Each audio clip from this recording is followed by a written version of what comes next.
Hi guys, it's Yitmarak and welcome back to my channel. Today I'm going to be doing my favorites of 2019. This is my second time filming this. I was almost done. I decided to check what I was filming and I realized that the audio was so bad. Anyways, I'm really sad about it, but here we go again. Here we go again.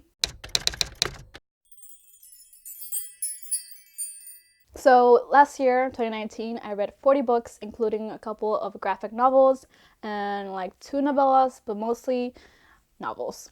Out of those 40 books, I chose 5 favorites. 5 absolute favorites. I read some really great stuff, but I wanted to talk about the ones that I felt were the most memorable. Just books that I look back at and think, oh yeah, that was a good one. Anyways, let's get started. So the first book I want to talk about is Beautiful Boy by David Sheff. The whole title is Beautiful Boy, A Father's Journey Through His Son's Addiction.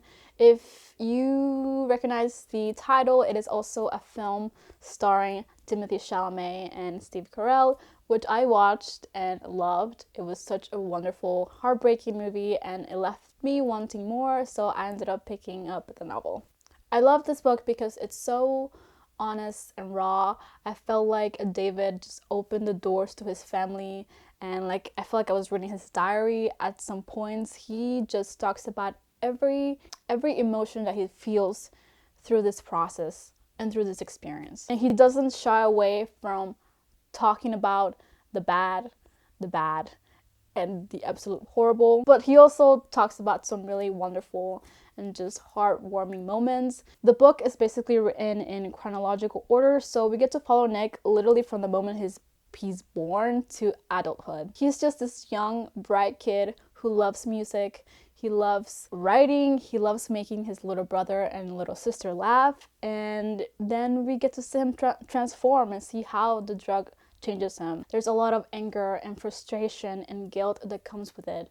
And not only do we get to see the effects of the drugs on Nick, but also on the family, on the father, on the mother, on the little kids. I also really appreciated how much research David Sheff did.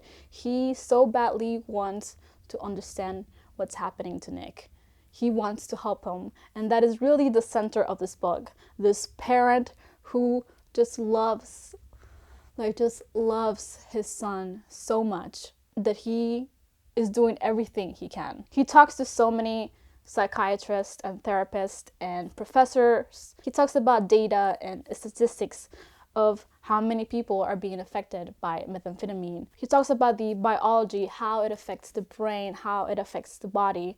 And as somebody who didn't really know anything about it, I really appreciated it. And with this novel specifically, obviously anyone can read it, but I definitely feel like it is written for parents and family members and friends of people who are addicted to this drug or to any drug, really. I definitely felt like I was just learning a lot while reading it, and it made me understand Nick better, and it just gave me a whole new perspective. As much as I really enjoyed the parts where he's retelling moments and memories or conversations that he has with Nick or his wife, I also really enjoyed the other aspect of him just giving us factual information about what this is and what is going on. This version of the book specifically has a little afterword where he writes about people who have reached out to him after the novel came out. He talks about how Nick is doing after the novel.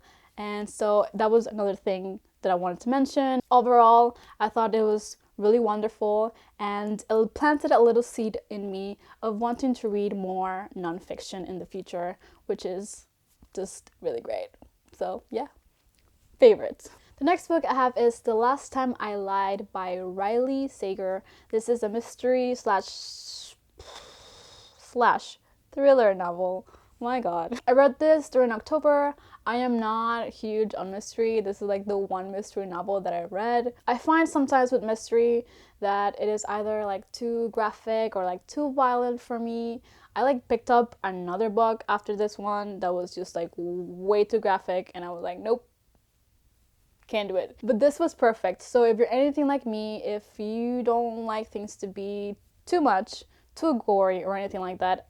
I think this was good. We follow the character of Emma, who when she was younger, she went to this camp and she met 3 girls, and those girls ended up disappearing in the middle of the night. They vanished, and nobody knows where they went, why they went. It's been a few years later. Emma is now an adult, but she's still dealing with the consequences of experiencing something so traumatic. She's now an artist and she paints, and she has made this entire collection based on the girls. Because it's been so many years, the owner of the camp wants to reopen it. Emma ends up accepting because she thinks that it will bring her closure, but also she wants to investigate and find out what actually happened. Okay, this book had me hooked from the first page.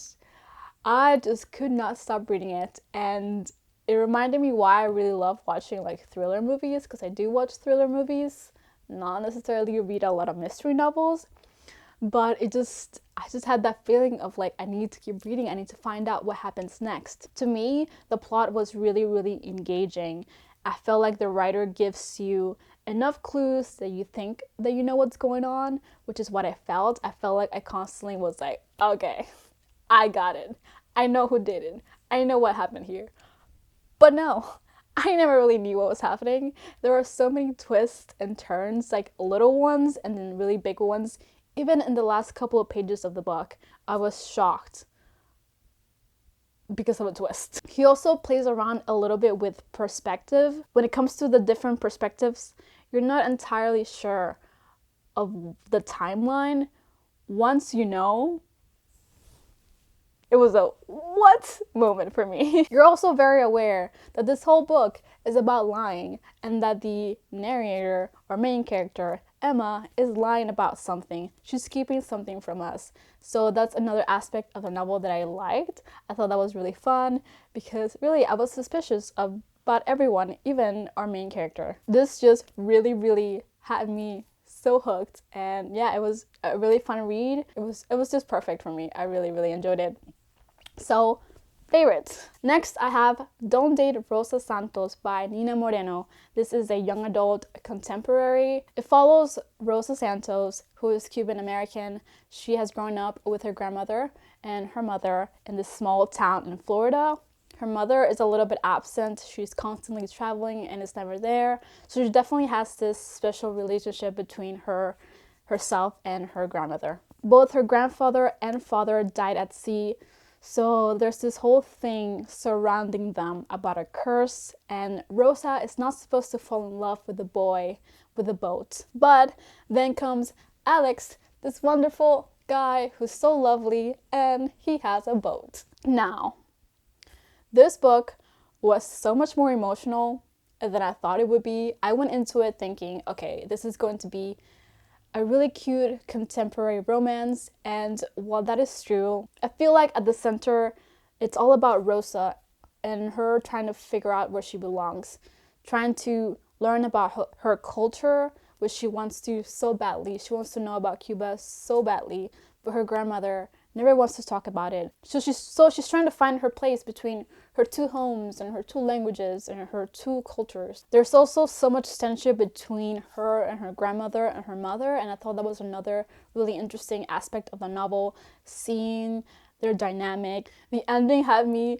so freaking emotional. I was not expecting it, but I just loved it. It was just so compelling. Next, I have The Guinevere Deception by Kirsten White. This is a YA fantasy novel. I actually filmed an entire reading vlog that I never freaking uploaded, but I love this book. It follows Guinevere, Arthur, Merlin, all of those people. It's the story of Arthur, but through the perspective of Guinevere. We know 2 things about her, and that is that she has the power to conjure magic, and also that she's not actually Guinevere.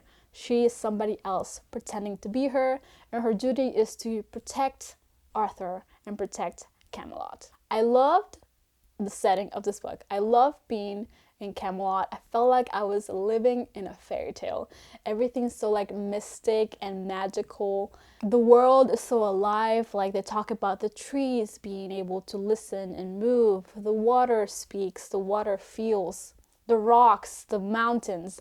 that was just really cool to me. It reminded me a lot of like Narnia, which made me really happy. Arthur is like the perfect king and he is so loved. Camelot is described almost like a utopia. Everyone seems to be happy, everyone adores him. As a character, he was really great to read about because he's like a good person. And then Gwen, sweet Guinevere. I just want to put her in my pocket and just like save her. So my camera died. Okay, I'm gonna get through this video. Like I was saying, Guinevere. Guinevere was probably my favorite character of the book. She is so sweet, just so sweet, and there's like a nice innocence to her, but there are also a lot of clues and a little bit of foreshadowing about her power and what she can do. It hints to like a darkness within her. There's definitely just like a lot of mystery surrounding her that I want to learn more about. The one slightly annoying thing about this book is that it withholds a lot of information from you. It's like one of the bigger plot points. There's this mystery and at first it's okay, like it kept me wanting more, it kept me reading because I wanted to find out, but once I was towards the end of the book, I was like, okay, are you gonna tell me anything at all? That's like my one complaint, but overall I felt like I was so invested in the characters and I love seeing them interact with each other that I didn't mind so much that aspect of the novel drags on for so long. And like I said, that mystery factor definitely like kept me reading because I wanted to find out. But I am absolutely planning to continue. I believe this is going to be a trilogy, so I am ready. I am freaking ready for the next book. Okay, and my last book of my favorites of 2019, I need to do this fast because my camera is gonna die, is Red, White, and Royal Blue by Casey McQuiston. This is a new adult romance that I read at the beginning of the year. I do have a review of it on my channel, but this was my absolute favorite of the entire year. No other book gave me the feelings that this book gave me. It follows the character of Alex, who is Mexican American, and his mother is the president of the US, and Henry, who is the Prince of Wales. The book begins with them as rivals, and then they develop a friendship and then a romance. There are so many little elements of this book that I just adored. It was funny, like so funny. It made me laugh so much.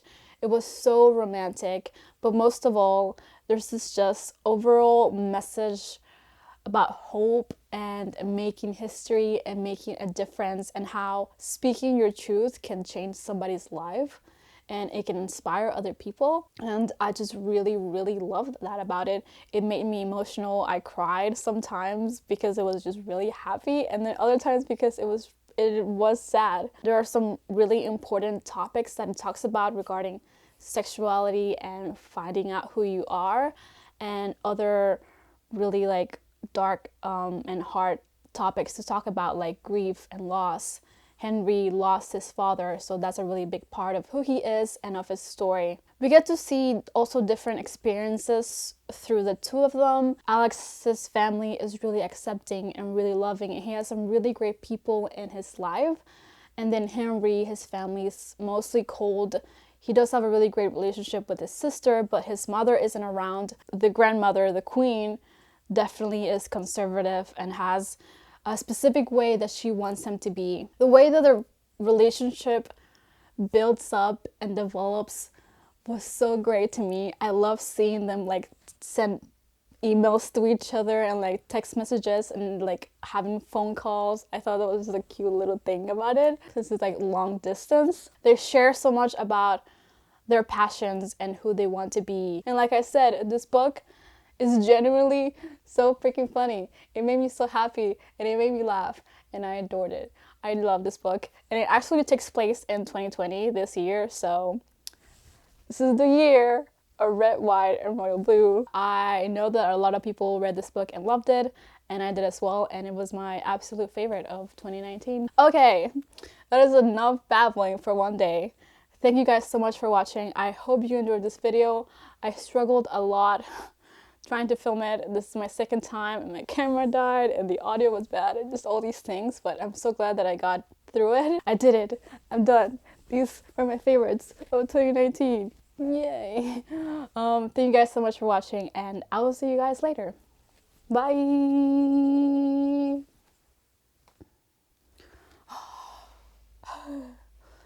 I feel like I definitely rushed through that because my camera's about to die. Whatever. Read all these books, okay?